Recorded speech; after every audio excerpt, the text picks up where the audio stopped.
Hello, friends, and welcome to the first episode of the Schmoofs podcast? The Schmoofcast?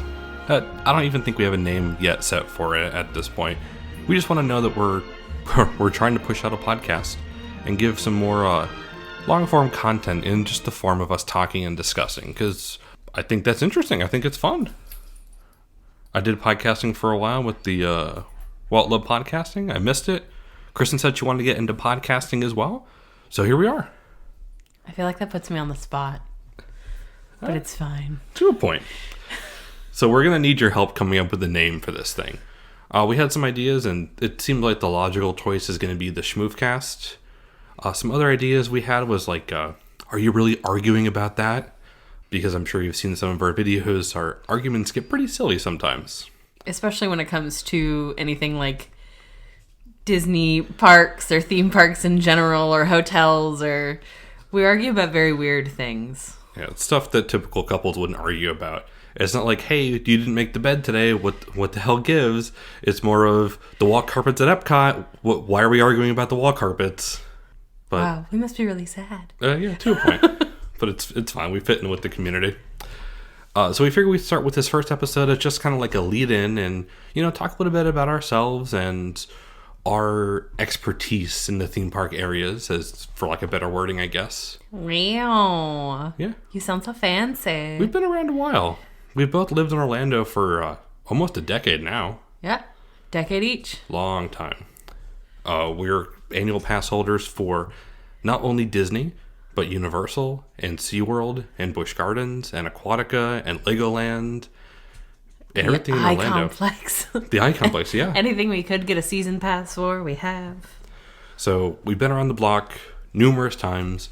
We know the theme parks like the back of our hand. And we together have over 20 years in the hospitality industry. We know theme parks. We know hotels. We know it well. We've lived it. We've worked it. And we've obsessed over it. Yeah. Welcome to our lives. It's not just about like working parks and resorts or anything like that. We've kind of lived and breathed it. We've had the opportunity to roll out things. Me personally, I have a decade of experience working. I worked as a cast member. I've worked in boutique resorts, in all of that stuff. So we have the professional knowledge of it, but we also have just the personal knowledge. Growing up, going to theme parks and being guests, and you went to a lot of regional parks. Yeah, so I'm originally from Pennsylvania. I know I've said it on the vlog a few times, which if you're not already subscribed, go ahead and subscribe to the Schmoofs on YouTube. We're going to be posting this to YouTube, as well as my goal is to get this up on Anchor, so it's going to be across all of the podcasting platforms. Find us wherever you find your local podcast. So I'm originally from Scranton, Pennsylvania. If you're fans of The Office, you know where that is. It's up to the northeast. There's a whole bunch of regional parks up there. So I grew up being used to going to amusement parks in the summertime, and then that's it. My first trip to Disney was in 1999. I think I was corrected. We just took a trip to Pennsylvania. He was corrected. He was so sure that his first trip was the same year as my first trip to Walt Disney World, which was 98. But someone was... If you hear a little bit in the background, we have our little puppy Toby in the room with us, just so he's not whining. And if he's not in the room with us, he whines. But if we're not giving him attention in the room, he will decide to do other things, like make himself a nest, or currently he's battling the carpet. So he's having a fun time. But yeah, my first trip was in 98. 99. I will eventually get used to saying 99 now. But I've been visiting Disney World almost every year since then, before I moved down here in 2011. And I mean, that was something. It was something to be able to be here and see the changes and the progression and the steps forward and the steps back that the parks have taken year after year after year after year. And I never was a Universal fan, or like we came down to Orlando, we were here for Disney. That's it. So I really wasn't we need to go to Universal, we need to go to SeaWorld and do all this other stuff until I actually moved here. And then we became Universal annual pass holders in 2012. Mm-hmm. whenever we go to Universal guest services to, just talk or figure something out with our passes, they're always like, you've been a pass member for a long time. So it's always kind of fun to see that. Yeah, it's also nice because it just keeps record. But I have a very different, because you grew up going to amusement parks and I grew up going to theme parks. And a lot of people are going to be like, well, Kristen, those are the same thing. What the frick is wrong with you?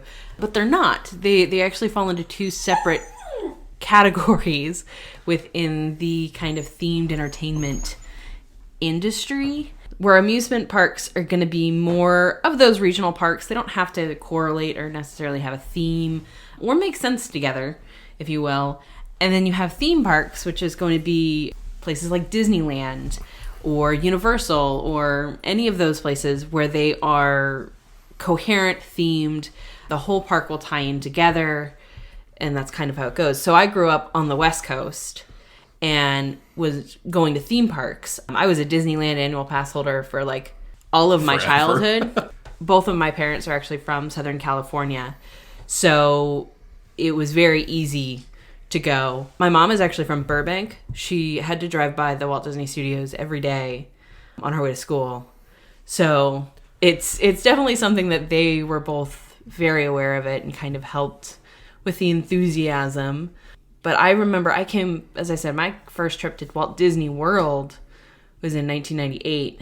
And then I think I came one more time before I actually started working here. So I was not as familiar with Walt Disney World or Orlando theme parks.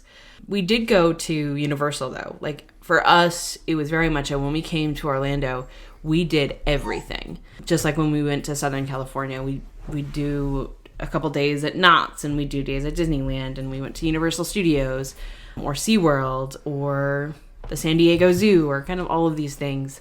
Magic Mountain, the pier, the list kind of goes on and on and on of kind of my experience. But Orlando's a different beast. Yeah, and like I said, my experience with Orlando was very monotone for a while. It wasn't until I started living here when I started to realize that there's so much more here than just the Disney bubble, which is great.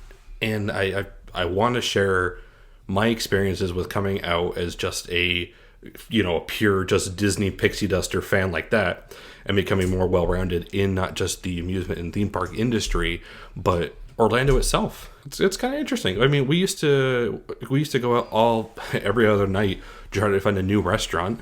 That got very expensive very quick, of course. But we've traveled all across Orlando. We've dined at pretty much, I want to say, almost every Disney restaurant. Close.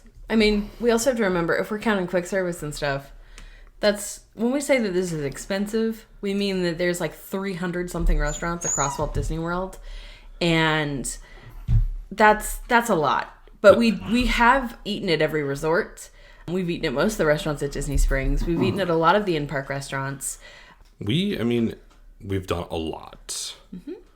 We've stayed at almost every Walt Disney World resort. Mm-hmm.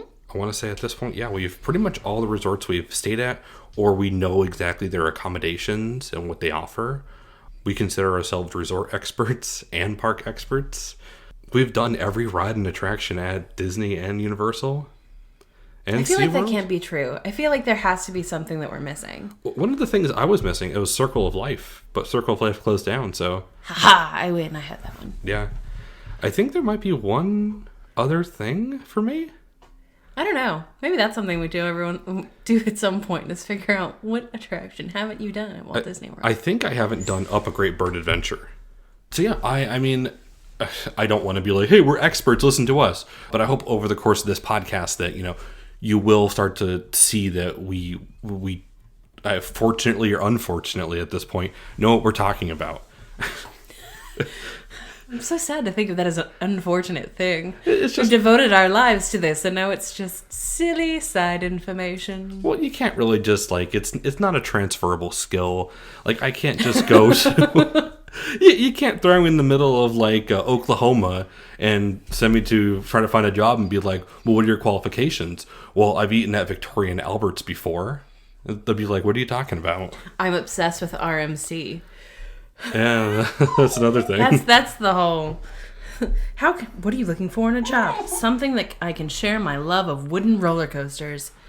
Yeah, so very, very untransferable skills growing here in Orlando. I'm realizing how silly this sounds as I'm saying it out loud, but I think that's part of the fun. It's definitely going to be growing pains.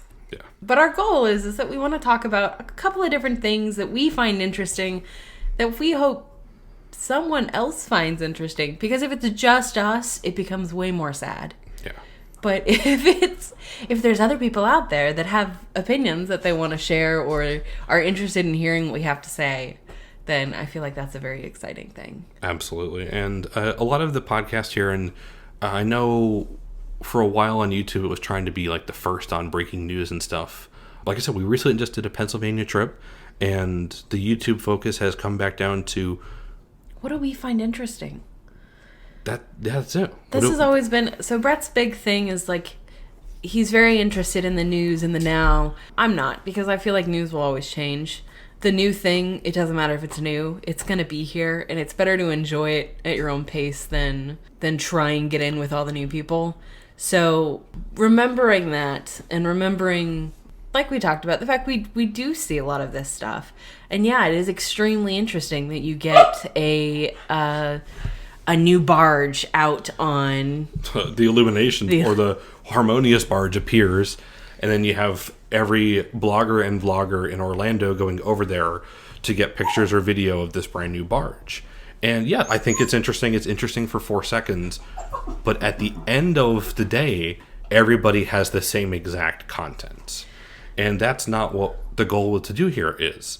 Of course, we'll end up talking about some recent, like, some newer things. Like, I'm sure we'll end up talking about the Ratatouille expansion in Tron at one point. And if you listen to Walt Live Podcasting, you know that Star Wars Galaxy's Edge will be talked about. Because it is always talked about. Yeah, all the time. So, the goal with this is to discuss things that we want to discuss. And, I mean... But you can expect... So we've discussed it. This isn't just... We aren't just freeballing, I promise. Some of the things that we'd like to discuss are... We have very different views. As we mentioned, Brett's East Coast, I'm West Coast. We have very different ideas in terms of what is better, how things should be done. We also can speak to things like operations, things that we would change for operations, or even hypothetical questions that we'd love to just talk about and go through. So those are a lot of the things that we're hoping to bring to this podcast. Again, this is just a intro. Please do not We're just rambling.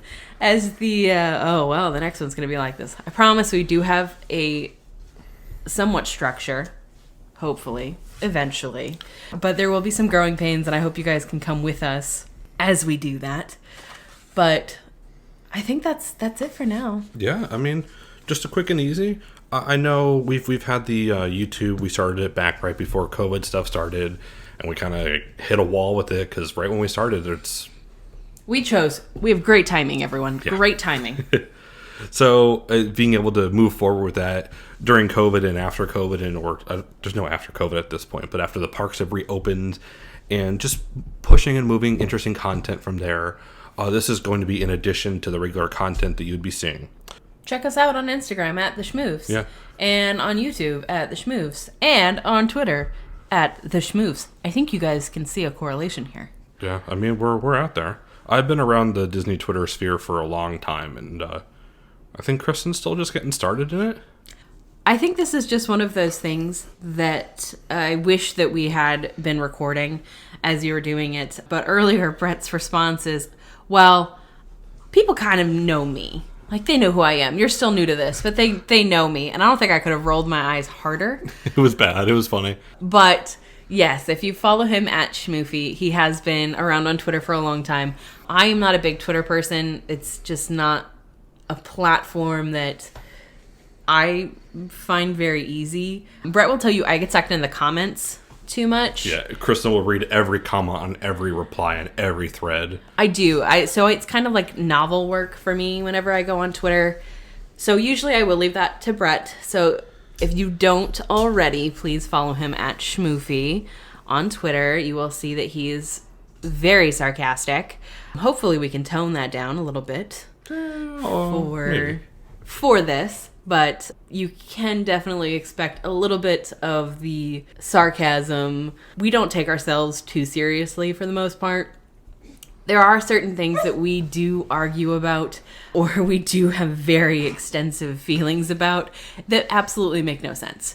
So we are excited to get into that with you guys, and just so you can kind of see a little bit more of the passion and the dynamic, I guess, we have when it comes to these parks, and show you really why we do this. Yeah, that's it for our intro, friends. Stay tuned for episode 1. Yeah. Well, honestly, we should probably push them at the same time. We'll see. Stay tuned for episode 1. Well, signing off for the night, this is Brett. And Kristen. Thanks for listening.